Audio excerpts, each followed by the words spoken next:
Bannock Creek, Montana Territory, 1881.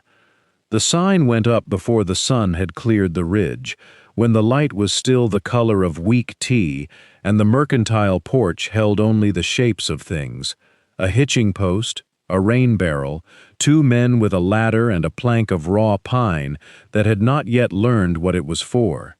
One of them held a lantern, the other, a woman in a gray shawl with flour still ground into the creases of her knuckles, held the sign itself, and did not let go of it even as he climbed the ladder to take it from her.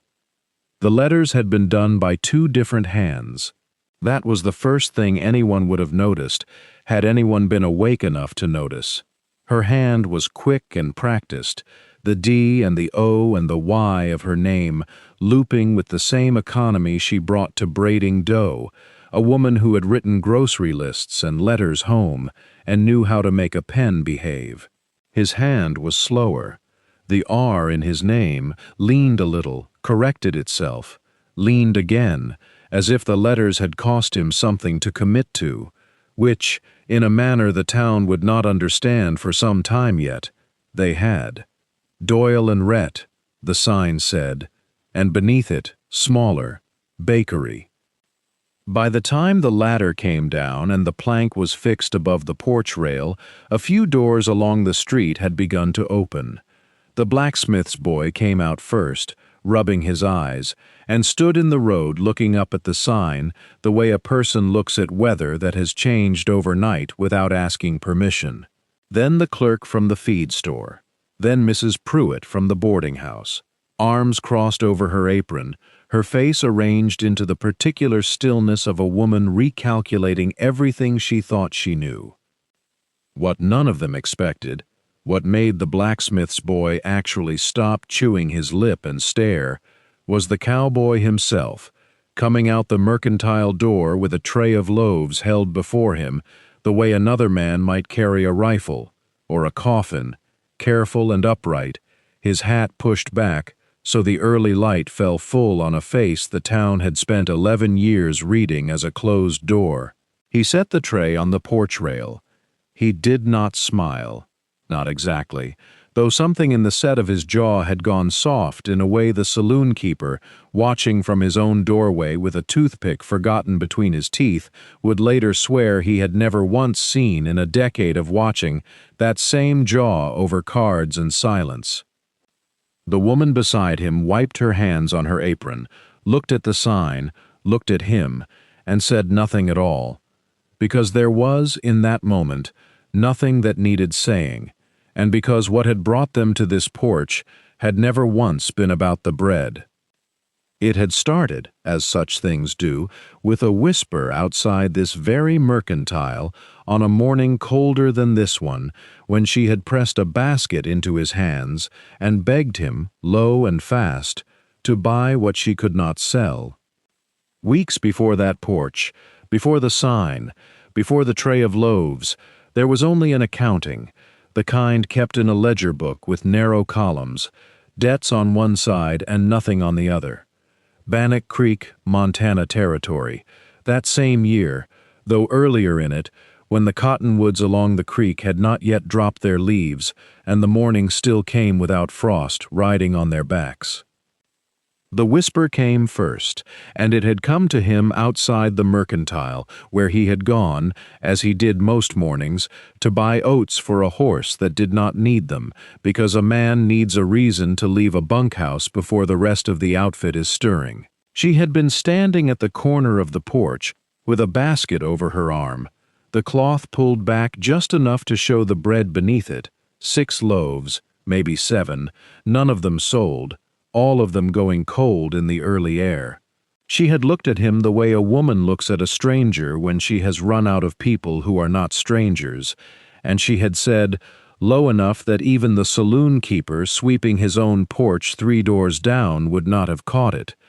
If the town sees me sell nothing again, they will take my boy's cot. That was the whole of it. No name given, no explanation offered, only the fact laid bare the way a person lays down a card they have been holding too long. What the sign on the porch did not say What no one in Bannock Creek troubled themselves to say aloud was the ledger behind that whisper, the husband dead of pneumonia not 3 years past, owing $40 to a note holder who collected debts the way other men collected rain gauges, patient and exact. The woman had come west believing in the same thing every homesteader believed in, that the land would forgive what the East had not, and she had learned instead that debt travels the rails as easily as seed corn and arrives just as reliably. She baked with flour bought on the mercantile owner's patience rather than his generosity, and she sold door to door because a woman selling bread from a cart was still, in 1881, a more respectable sight than a woman selling nothing at all. She ate the burnt heels herself, the crusts no one wanted, and told her son she had already taken her supper at the church, because a boy of 7 does not need to carry his mother's hunger alongside his own. As for the man she had stopped that morning, he was known in Bannock Creek for exactly one thing, which was silence, a silence so complete and so long-standing that most of the town had stopped wondering at its cause, if they had ever wondered at all. He had been a widower for 11 years, and in all that time, no one, not the saloon keeper, not the feed store clerk, not a single soul in that town, had thought to ask him what he had lost, or what, if anything, he still wanted. What he had lost was a matter of public record, in the way that all things are public record in a town of 400 souls, though the knowing of a fact and the understanding of it are not the same labor. 11 winters before, a fever had come down out of the mountains the way fevers did in that country, indifferent to prayer or preparation, and it had taken his wife in the space of 9 days, from the first cough to the last stillness, in a bedroom he had built with his own hands the summer they were married. She had been, by the accounting of those who remembered her, a woman of unhurried competence, the kind who could make a Sunday dinner out of what another household would have called nothing, who kept a kitchen garden that shamed the men who worked cattle beside her husband, who sang while she worked in a voice too plain for church but exactly right for a house. She had also, though no one spoke of this except in the way of old news repeated once and then let go, been the only person in that country who could make him talk, really talk, in full sentences, with something like pleasure in it. And when she died, the talking had apparently died with her, folded up and put away like a coat for a season that never came again. He had not sold the house. This too was known, though not much remarked upon, the way a man's peculiarities become simply the shape of him after enough years have passed. He lived in it still, kept the roof sound and the fences mended. But the kitchen, what he did with the kitchen, whether he used it at all, whether the shelves still held her jars of preserves gone dark with age, was a thing no one had occasion to ask about, because no one had occasion to be invited past his porch.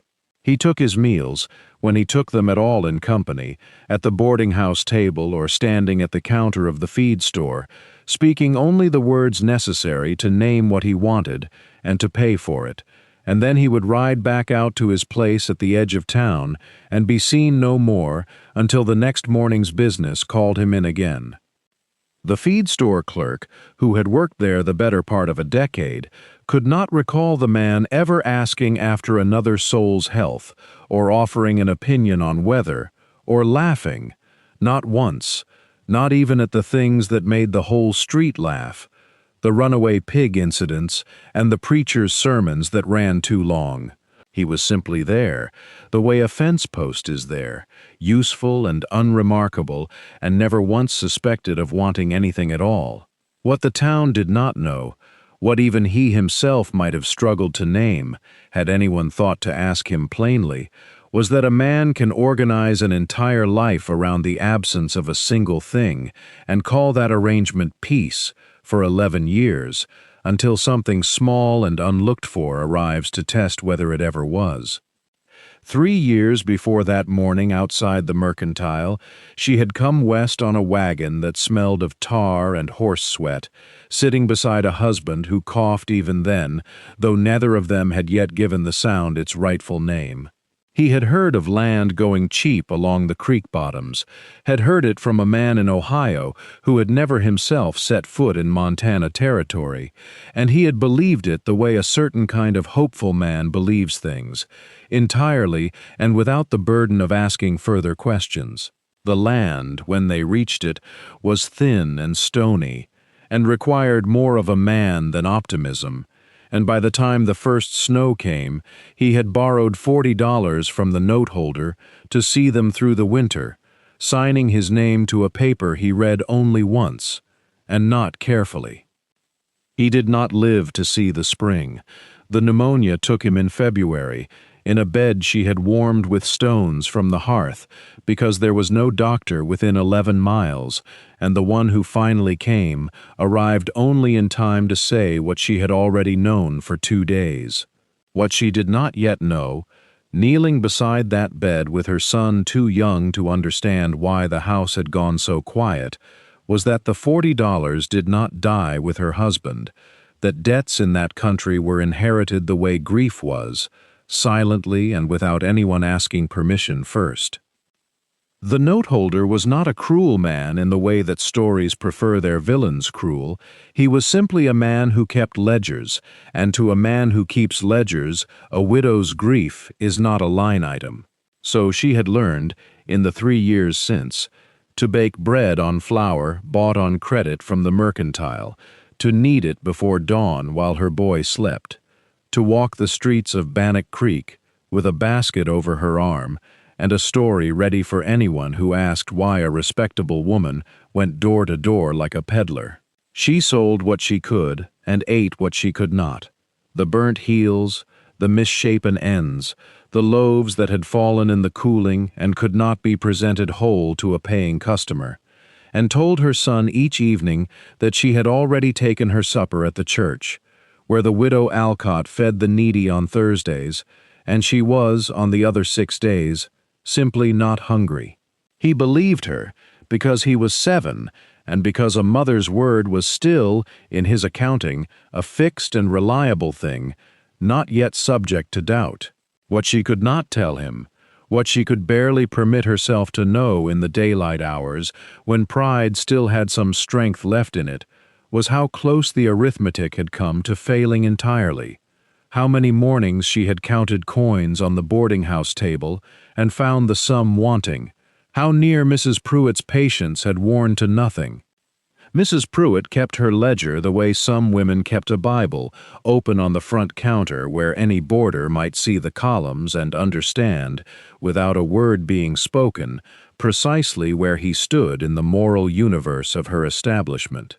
She was not an unkind woman, only a precise one, widowed herself by a freight accident some years back, and left with a house too large and a mortgage too small to forgive lateness in others. She had watched the young widow's account grow a week behind, then 2, then 3, with a patience she considered generous, and the widow experienced as a slow closing of a door. "I've a boy asking after that back room for his mother," she said one morning, not unkindly, tapping the ledger with one blunt finger, "and I can't hold it on promises past the month's end." She did not say what would happen to the cot in the meantime. She did not need to. So the widow walked. She had learned the streets of Bannock Creek the way a soldier learns terrain, which porches to avoid before 9, when the banker's wife took her tea and would not be disturbed by trade, which alley behind the church let her come up on the widow Alcott's kitchen unseen, in case flour needed borrowing again before the mercantile opened. She learned, too, the particular shape of refusal in a small town, how it never announced itself plainly, but arrived dressed as regret. "Not today, dear. We've had a delivery. My husband's particular about his bread, I'm afraid. Perhaps Thursday." Always spoken kindly, always accompanied by a look that slid past her basket to her face and then away again, quickly, as though hunger were a thing that could be caught by looking too long. She smiled through each one. She had discovered, in 3 years of this, that a woman who does not smile is a woman inviting questions, and questions were the one commodity she could least afford to trade in. Better to be thought merely industrious, a widow keeping busy, than to be known for what she was. A woman counting the hours until the arithmetic of debt and daylight failed her altogether. By mid-morning the basket was rarely more than half sold, and what remained she carried home, wrapped in the same cloth, telling herself it would keep for tomorrow's offering, though she knew as well as anyone that bread did not improve with waiting. She would set the heels aside for her own supper and present the rest again the next day. A little harder, a little less likely to sell, while the arrears at Mrs. Pruitt's crept upward like water finding the low places in a field, patient, certain, and entirely indifferent to how hard a woman had tried. The morning that mattered began no differently than the others. Frost had silvered the mercantile's porch boards, and her breath went up in front of her like something she could not afford to spend twice. She had counted the loaves before she left the house. 9, a good number, a number that on a fair day might see her home with empty arms and a full apron pocket. And she had told herself, as she told herself every morning, that today would be the day the town remembered its own hunger. It was not that kind of day. The street was thin with people, the kind of thinness that came before a hard freeze, when even the men who had errands found reasons to keep them brief. By the time the sun had cleared the feed store roof, she had sold 2 loaves, both to the same tired-eyed woman who bought out of habit rather than need, and the basket sat heavy against her hip like an accusation. She saw him before she decided to speak to him.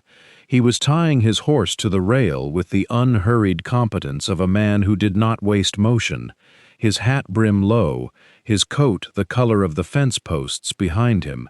She had passed him 100 times without a word between them, the silent cowhand, the one the saloon men joked about without unkindness, the one who bought his coffee and left before it cooled. She did not know what made her stop him that morning. Perhaps it was only arithmetic, Mrs. Pruitt's ledger, Jonah's cot, the particular quality of desperation that finally overtakes pride and finds it lighter than expected.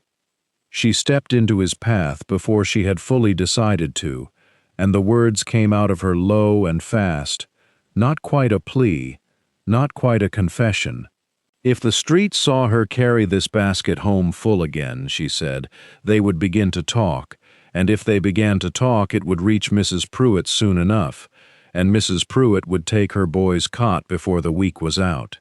She did not ask him to buy the bread out of charity. She did not, in fact, ask him anything at all, only laid the truth down between them like a coin on a counter, and let him choose what to do with it. He did not ask why. He did not ask how much or how long, or what had brought a woman to whisper such a thing to a stranger outside a mercantile. He reached into his coat, counted out more than the bread was worth, and took the whole basket from her arms as though it weighed nothing, as though he had been waiting, without knowing it, for exactly this kind of asking.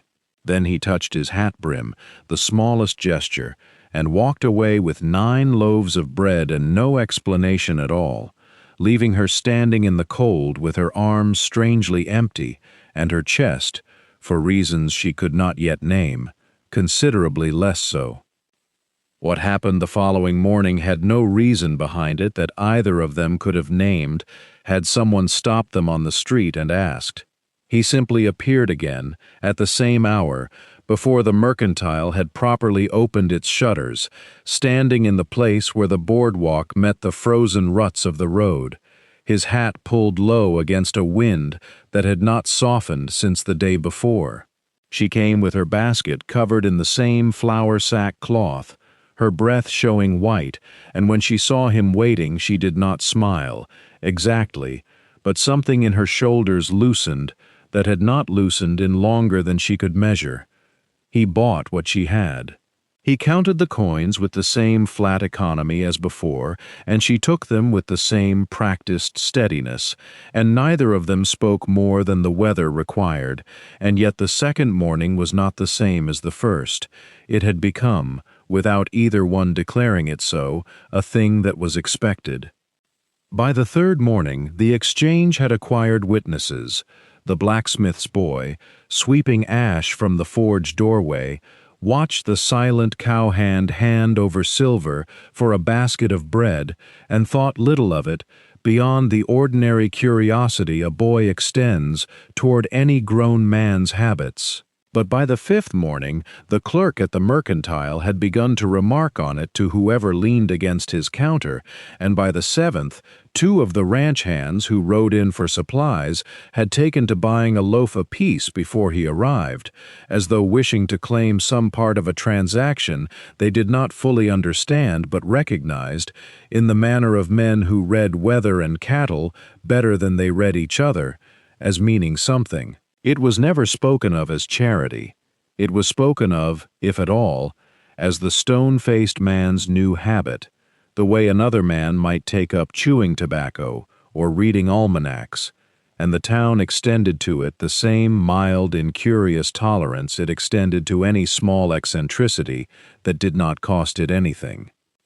What none of them saw, what she herself did not yet fully permit herself to see, was the shape the mornings were taking between the two of them, a punctuality neither had asked the other to keep, a small nod exchanged before the coins, a widening in the silence that had begun to feel less like absence and more like room enough for something to grow in it. She began, without deciding to, watching for him before he arrived. He began, without admitting it, walking the long way past the mercantile on mornings he had no other business in town. Neither said so. But the bread sold, every loaf, every morning, and her boy's cot stayed under him, and somewhere beneath the ledger-plain surface of it, something had begun quietly accruing interest that had nothing to do with flour or coin at all. Mr. Aldous Crane kept his ledgers the way other men kept Scripture, with a reverence that admitted no argument, no exception, no softening of the terms once they had been set down in ink.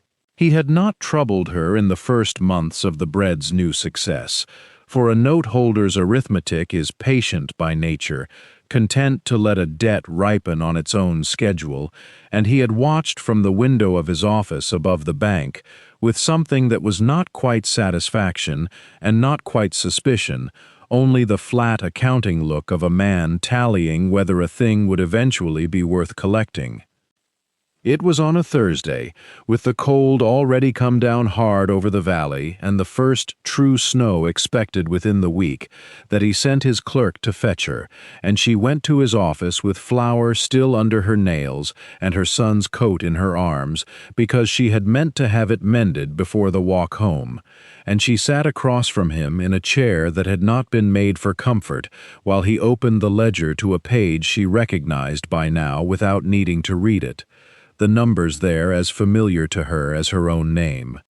$40, he said, and the interest accruing on it since the spring, and he was not an unreasonable man, he told her, only a careful one, and carefulness required that debts be resolved rather than allowed to drift indefinitely on the goodwill of the town's charity, a word he chose with some evident pleasure, watching to see if it would land. She did not flinch, though something in her chest folded inward the way dough folds under the heel of a hand, and she asked him, in a voice she kept level by main force, how much time he intended to give her. "Until the week's end," he said, and if the sum was not paid in full by then, he would have no choice, he said. Choice. As though it pained him to use the word for something so entirely without one, but to send the sheriff's man to inventory her stove, her pans, her mixing bowls, the very tools by which she earned the money to pay him, and put them up for auction on the mercantile porch, where the whole town might bid on the ruin of her. She walked home in the early dark, with the snow beginning to sift down thin and dry as flour itself, and she did not cry, because crying was a luxury she had given up somewhere in the first winter after the pneumonia took her husband, and instead she counted, the way she always counted, what remained to be sold and to whom, and came, as she always did, to a number that fell short. What she did not yet know was that word of it had already reached the feed store, carried there by the clerk who could not help but talk, and that a stone-faced man was standing very still beside a sack of oats, listening. He did not sleep that night, though he lay in the dark the required number of hours, staring at a ceiling he had stared at for 11 years without asking it any questions worth answering. The house was cold in the particular way that houses become cold when only one person breathes in them, and somewhere past midnight he rose and walked, in his stocking feet, through the front room and into the kitchen, as he had not done, truly done, in longer than he could easily account for. The kitchen was exactly as it had been left.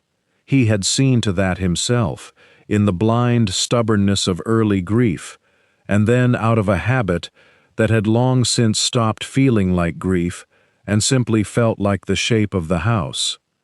The oven sat cold and black in its corner. The shelf above it held 2 jars of preserves gone dark with age, put up by hands 11 years still, and a rolling pin worn smooth in the middle, where it had been gripped 1,000 times by someone who no longer needed to grip anything. He did not touch the rolling pin. He only stood in the doorway a long while, the way a man stands at the edge of water he has not decided whether to enter, and turned the debt over in his mind, as he might turn a stone, looking for the seam that would let him break it apart cleanly. $40 was not, in itself, a sum beyond him. He had it, most of it, folded into a tin behind a loose board, wages saved across seasons for no purpose he had ever named. He could carry it to the note holder in the morning and be done with the matter by noon, and she need never know whose hand had done it. And that, he told himself, was the decent way, the quiet way, the way that asked nothing of her in return. But he had gone hungry enough winters himself, after Ruth, to know what a man's pride tasted like when it was fed on charity instead of earned bread, and he could not put that taste into another mouth, least of all one that had already learned to eat only the burnt heels and call it having eaten. Money handed across a counter healed nothing.